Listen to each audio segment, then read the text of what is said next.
What's going on, everyone? Welcome back to Courtside Financial. My name is Obi. If you're new to the channel, make sure you hit that subscribe button because NIO is very well documented on this channel. And also make sure you hit that like button because it really does go a long way in helping out the channel. It's currently 12:58 p.m. Eastern Time here in Michigan, and NIO stock is trading at $12.34, down 0.32% for the day. So yesterday, July 17th, NIO patented a technology for wireless charging according to a Chinese website, NIO. Now, I'm unable to access that website actually because of how strict China is with their internet policy. So since I'm in the US, I'm unable to access it, but I did get in contact with a few members in this community who actually live in China just to make sure that everything checked out. So as of now, NIO has not officially made this information available to investors in the United States, but like I said, I got in contact with some people and I have high confidence in this one. So in my opinion, it's only a matter of time until this information officially gets into our hands, and I'll keep you guys posted on everything we find out as far as the wireless charging. Now, if you're subscribed to my channel, you know that I believe it was a month ago or maybe 2 months ago, I covered a story on William Li saying that NIO has a lot of patented technology that they don't mind sharing, which is basically them being able to lend out their battery swapping technology to over 500 electric vehicle makers in China. And I covered that story before these analysts got to it and before these huge news outlets started talking about it, actually, if you go back and check. William Li said NIO is looking to make battery swapping a choice for more electric vehicle users in China. He also said that they have no problem sharing some of their technology with other electric vehicle users. Now, why is this a big deal?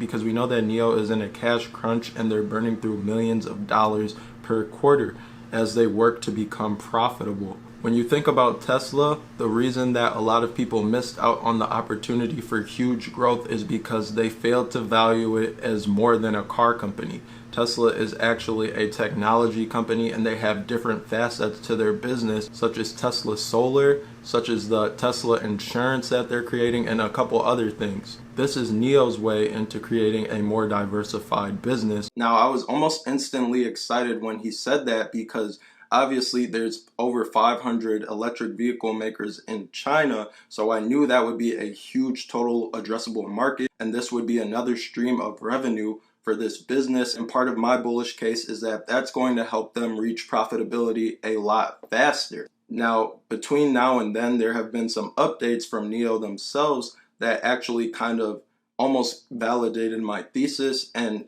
just gives me more confidence in my beliefs of this company. From the time I posted that video, NIO stock has increased tremendously.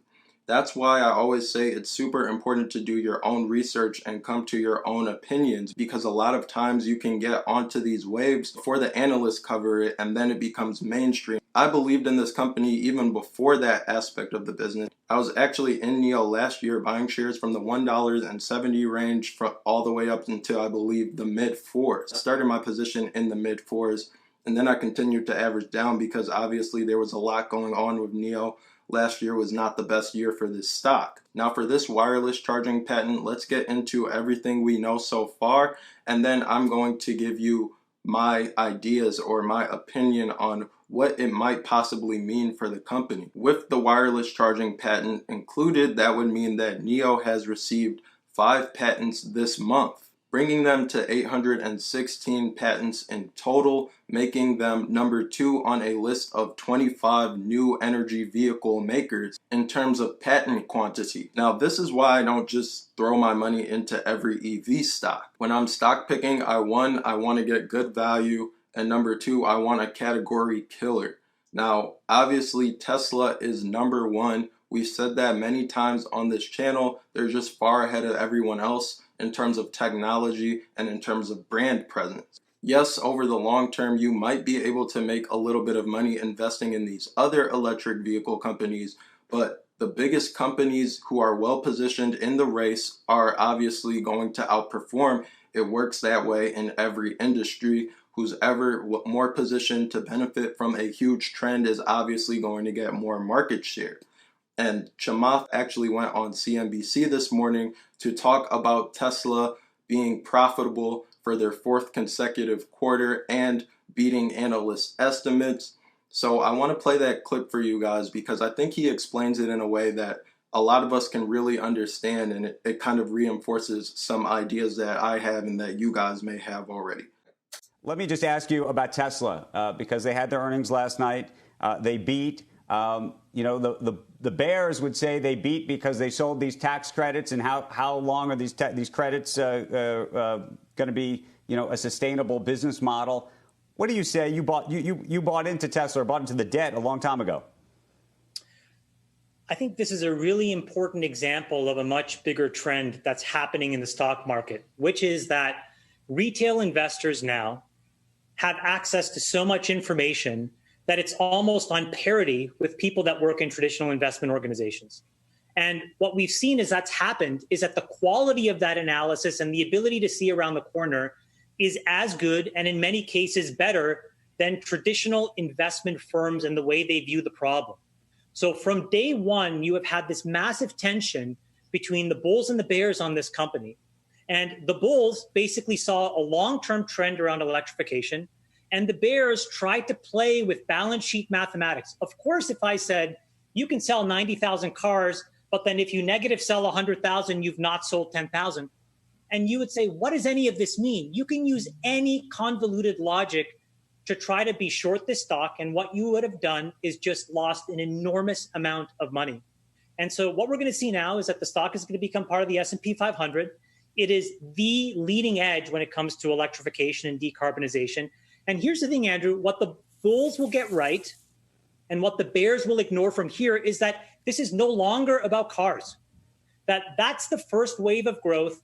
And I think people are pricing in an evisceration of traditional autos and an enormous shift to EVs, of which Tesla will get the disproportionate share. So now what is the bet? If you ask me as an investor who loves that company, it was in page 4 or 5 of their quarterly earnings release where they talk about the energy business. And they said a couple of interesting things. The first is that it was profitable. And the second is that they're also producing software now that allows effectively anybody to become a distributed utility. Now think of that for a second. You are talking about one of the most predictable, reasonable businesses that have raised hundreds of billions and trillions of dollars of debt. And what Tesla is going to do with their battery packs and their software is all of a sudden allow each of us to be in the energy business as well. Again, people will get angry. They will not understand. They will try to push back, and they will be wrong. And what's going to happen is that this stock is now going to represent the totality around decarbonization and sustainability. So it was really great to own this thing around cars for the first 4 years. I did it. I made a lot of money. But now I underwrite this company as a bet towards decarbonization, towards deregulated energy, and towards the ability for all of us to become our little micro utilities. So that was a pretty interesting take on Tesla, and that's actually how I think about it and how I think about NIO. Now, if I think about my investing philosophy, I'm actually a student of Chamath. He tends to go long on stocks and finds companies that he believes to be disruptive.